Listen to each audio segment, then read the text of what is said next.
Hello అండి అందరికీ నమస్కారం అండి. ఏపీ రాష్ట్ర ప్రభుత్వం అయితే ఈ రేషన్ కార్డులకు సంబంధించి 7 సర్వీసులను అయితే రిలీజ్ చేయడం జరిగిందండి. Adding, splitting, deletion, correction and సరౌండర్, new ration card, అలాగే ఆధార్ సీడింగ్. అయితే ఈ 7 సర్వీసులకు సంబంధించి చాలా మందికి పూర్తిగా తెలీదు. అంటే కరెక్షన్ అంటే ఇప్పుడు అన్నీ మార్చేసుకోవచ్చా, లేకపోతే ఈ డిలీషన్కి ఎలా చేయాలి అనేది చాలా మందికి అయితే డౌట్స్ అయితే ఉన్నాయి. అసలు ఆధార్ సీడింగ్ చేస్తారా, ఆధార్ సీడింగ్ ఏం చేయించుకోవాలి, అలాగే ఈ రేషన్ కార్డులకు సంబంధించి సర్వీసులు ఎంతవరకు ఉంటాయి, ఎక్స్టెండ్ చేస్తారా, టైం ఎంతవరకు ఉంటుంది, అలాగే ఈ 7 సర్వీసులకు సంబంధించి కూడా చాలా డౌట్స్ ఉన్నాయి. సో ఆ డౌట్స్ అన్ని ఈ వీడియోలో పూర్తిగా క్లారిఫై చేస్తాను. వీడియోని అస్సలు స్కిప్ చేయకుండా లాస్ట్ వరకు చూడండి. చాలా గుడ్ ఇన్ఫర్మేషన్ ఉంటుంది. అలాగే మన ఛానల్లో జెన్యూన్ ఇన్ఫర్మేషన్ మాత్రమే ఉంటుంది. లైక్ చేసి సబ్స్క్రైబ్ చేసుకోండి. ఇంకా లేట్ చేయకుండా వీడియోలోకి అయితే వెళ్ళిపోదాం. చాలా మంది డౌట్స్ ఏంటంటే మ్యారేజ్ సర్టిఫికేట్ ఉండాలా అని అడుగుతున్నారు. మ్యారేజ్ సర్టిఫికేట్ అయితే అస్సలు అవసరమే లేదండి కొత్త జంటలకు రేషన్ కార్డు అప్లై చేయడానికి. మీ దగ్గర ఏమైనా ప్రూఫ్స్ ఉంటే ఇవ్వండి, లేకపోతే అవసరమే లేదు. సో మ్యారేజ్ సర్టిఫికేట్ అవసరం లేదు. ఇంకా సెకండ్ డౌట్ ఏంటంటే కొత్తగా పెళ్ళైన వాళ్ళు రేషన్ కార్డుని ఎలా అప్లై చేసుకోవాలి అని. కొత్తగా పెళ్ళైన వాళ్ళు రేషన్ కార్డుని ఎలా అప్లై చేస్తారంటే, ఇప్పుడు భార్య ఎవరైతే ఉన్నారో వాళ్ళ అమ్మ నాన్న రేషన్ కార్డు నుండి ఈ రేషన్ కార్డుకి, అంటే భర్త యొక్క రేషన్ కార్డుకి యాడ్ అవ్వాలి. యాడ్ అయిన తర్వాత ఈ భర్త రేషన్ కార్డు నుండి భర్తని భార్యని ఇద్దరిని ఒక జంటని, అంటే కొత్త రేషన్ కార్డు కోసం స్ప్లిట్ చేయాలి. అంటే ఫస్ట్ భార్యని యాడ్ చేసి తర్వాత వీళ్ళిద్దరిని స్ప్లిట్ చేస్తే వాళ్ళకి కొత్త రేషన్ కార్డు వస్తుంది. అలాగే వీళ్ళు కొత్త రేషన్ కార్డు వీళ్ళకి రావాలంటే ఖచ్చితంగా కార్డులోని 2 జంటలు అయితే ఉండాలి. అంటే అమ్మ నాన్న ఒక జంట ఉండాలి, వీళ్ళిద్దరూ ఒక జంట ఉండాలి. అలా అయితేనే వాళ్ళకి కొత్త రేషన్ కార్డు వస్తుంది. ఫర్ సపోజ్ కొన్ని సందర్భాల్లో ఏంటంటే అమ్మ ఉంటుంది, నాన్న ఉంటాడు, అమ్మ ఉండదు. అలా అమ్మ నాన్న ఎవరైనా ఒక్కలే ఉన్నారు, అలాంటప్పుడు ఏంటంటే వీళ్ళు రేషన్ కార్డు నుండి స్ప్లిట్ చేయడానికి అవకాశమే లేదండి. వీళ్ళకి కొత్త రేషన్ కార్డు రాదు.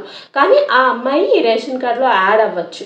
అలాగే చాలామంది డౌట్ ఏంటంటే ఇప్పుడు అమ్మాయిని యాడ్ చేయాలా, యాడ్ చేయడం ఎందుకు, ఎవరైతే ఉన్నారో ఈ భర్తని ఈ రేషన్ కార్డు నుండి స్ప్లిట్ చేసేస్తే కొత్త రేషన్ కార్డు వచ్చేస్తుంది కదా, మళ్ళీ భార్యని యాడ్ చేసి భర్తని భార్యని ఇద్దరిని సపరేట్ చేయడం ఎందుకు అని డౌట్ పడుతున్నారు. మీరు అందరిది నిజమే, కానీ ఎప్పటి వరకు ఆ ఆప్షన్ అయితే రాలేదండి.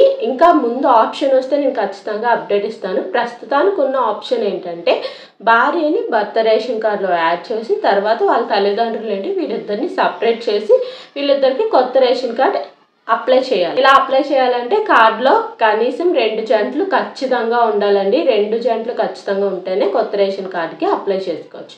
అలాగే కరెక్షన్ అనే ఆప్షన్ ఉంది కదా, ఇప్పుడు రేషన్ కార్డులో మా పేరు తప్పు ఉంది, లేకపోతే జెండర్ అంటే మెయిలా ఫీమేలా అనేది తప్పు ఉంది. అది కాకపోతే రిలేషన్స్ అంటే మనవడు, కూతురు, తల్లి ఇలా రిలేషన్స్ అనేవి తప్పుగా ఉన్నాయి. ఇప్పుడు మేము వీటిని కరెక్షన్ చేసుకోవచ్చా అని చాలామంది అడుగుతున్నారు.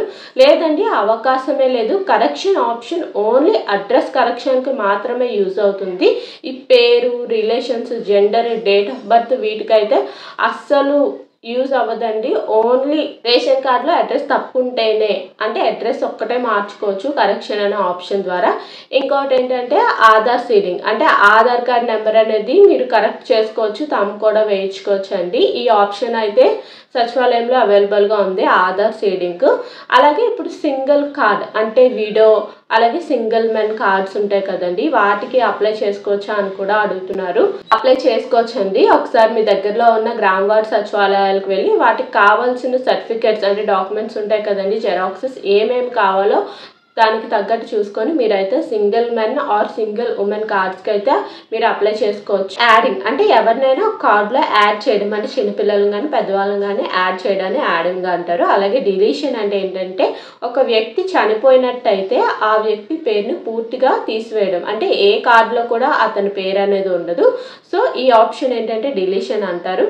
అలాగే స్ప్లిట్టింగ్ అంటే వారికి ఈ కార్డ్ నుండి స్ప్లిట్ చేసి వేరొక కార్డ్ అంటే కొత్త రేషన్ కార్డు అప్లై చేసుకుంటారు. సో దాన్ని మార్చడాన్ని స్ప్లిట్టింగ్ అంటారు. మీకు బాగా అర్థమైందని అనుకుంటున్నాను. ఈ రేషన్ కార్డుకి సంబంధించిన 7 ఆప్షన్స్. మీకు ఇంకేమైనా డౌట్స్ ఉంటే కామెంట్ సెక్షన్లో కామెంట్ చేయండి.